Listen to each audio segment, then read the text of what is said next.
Welcome back to our Venuvanam YouTube channel. இன்றைக்கி நம்ம Venuvanam YouTube சேனலில் என்ன வீடியோ பார்க்க போகிறோன்னா, கலைஞர் மகளிர் உரிமை தொகை, அதாவது கேஎம்யூடி ஆல்ரெடி விடுபட்டவங்களுக்கு உங்களுடன் ஸ்டாலின் முகாமில் நடத்தப்பட்டதில் கேஎம்யூடி மனு கொடுத்துருப்போம்.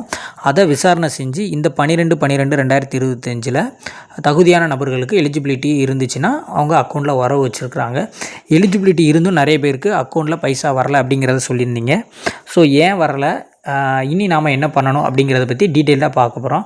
ஸோ வீடியோவை ஸ்கிப் பண்ணாமல் பாருங்கள். அப்புறம் தான் உங்களுக்கு ஏன் வரலை, அப்போ என்ன காரணங்கள்லாம் நம்ம சரி செஞ்சு இதை வாங்கலாம் அப்படிங்கிறத பற்றி தான் நம்ம டீட்டெயிலாக பார்க்க போகிறோம். வாங்க வீடியோக்குள்ளே போகலாம். வீடியோக்குள்ளே போகிறதுக்கு முன்னாடி நம்ம சேனலை பார்க்குறது தான் ஃபஸ்ட் டைம்னா மறக்காமல் சப்ஸ்கிரைப் பண்ணிக்கோங்க.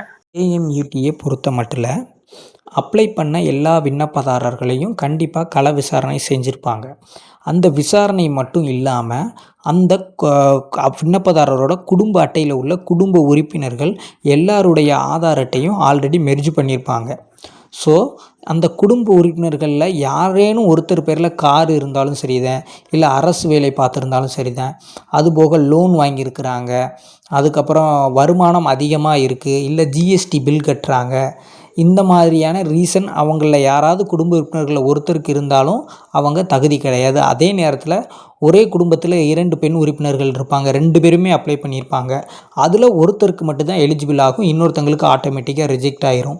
ஸோ ஆனால் இருந்தாலும் நாங்கள் எல்லா தகுதியும் இருந்து எங்களுக்கு ரிஜெக்ட் ஆகிருக்கு, அக்கௌண்ட்டில் பைசா ஏறலை அப்படின்னு நீங்கள் நினச்சிங்கன்னா, ஃபஸ்ட்டு உங்களுடைய ஆதார் கார்டு எந்த பேங்க் புக்கோட இணைஞ்சிருக்கு அப்படிங்கிறத பார்த்துட்டு அந்த பேங்க் புக்கில் அக்கௌண்ட்டில் பைசா ஏறி இருக்காங்கிறதையும் கன்ஃபார்ம் பண்ணிக்கோங்க. இல்லை கம்பல்சரி எனக்கு எதுலேயுமே ஏறலை அப்படிங்கிறவங்க, நான் தகுதியும் இருக்குது ஆனால் எதுவுமே ஏறலை அப்படிங்கிறவங்க என்ன பண்ணணும்னா, அதாவது கோட்டாட்சியர்கிட்ட மனு கொடுக்கணும் அப்படிங்கிற மாதிரியான ஒரு தகவல் சொல்லியிருக்காங்க. அதுவும் இன்னும் அதிகாரப்பூர்வமாக வரலை.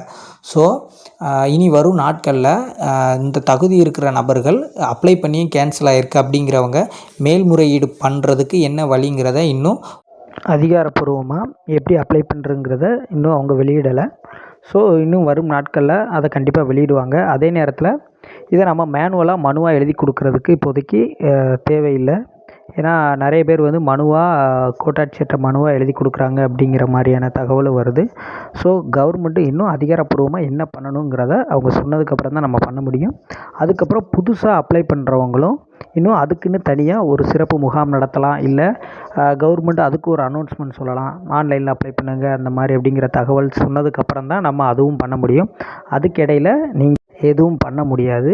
நெக்ஸ்ட்டு அந்த தகவல் வர்றதுக்குள்ளே கூட நீங்கள் நம்ம முன்னே சொல்ல மாதிரி தான் உங்கள் ஆதாரில் இதுக்கு முன்னாடி ஜிஎஸ்டி இருந்திருந்தாலும் சரி, ஜிஎஸ்டி பில் கட்டியிருந்தாலும் சரி, இல்லை ஜிஎஸ்டிக்கு அப்ளை பண்ணியிருந்தாலும் சரி, அதுபோக நம்ம கார் எதுவும் சேல்ஸ் பண்ணியிருந்தாலும் சரி, நம்ம இதுவும் நம்ம அதை கம்ப்ளீட் பண்ணாத வரைக்கும் உங்கள் ஆதாரில் நீங்கள் ஆல்ரெடி 4 வீலர் உங்கள் பேரில் இருக்குது அப்படிங்கிறதெல்லாம் காமிச்சிக்கிட்டே தான் இருக்கும். சேல் பண்ணியிருந்தால் அதை க்ளோஸ் பண்ணிடுங்க. நம்ம முன்னே சொன்ன மாதிரி உங்களுடைய பேங்க் அக்கௌண்ட்டில் நம்மளுடைய ஆதார் கார்டு எந்த பேங்க் அக்கௌண்ட்டில் அட்டாச் ஆகிருக்குங்கிறத நம்ம ஆல்ரெடி ஒரு வீடியோ போட்டிருக்கோம். அந்த வீடியோவோட லிங்க்கு டிஸ்கிரிப்ஷனில் போட்டிருக்கிறேன். ஸோ அதையும் செக் பண்ணிக்கோங்க. அதுபோக இந்த கலைஞர் மகளிர் உரிமை தொகை திட்டம், அதாவது இந்த கேஎம்யூடி தொடர்பாக உங்களுக்கு எந்த சந்தேகம் இருந்தாலும் கமெண்ட் செக்ஷனில் கமெண்ட் பண்ணுங்கள். கண்டிப்பாக உங்களுக்கான பதிலை நான் கமெண்ட் செக்ஷனில் சொல்கிறேன். நன்றி.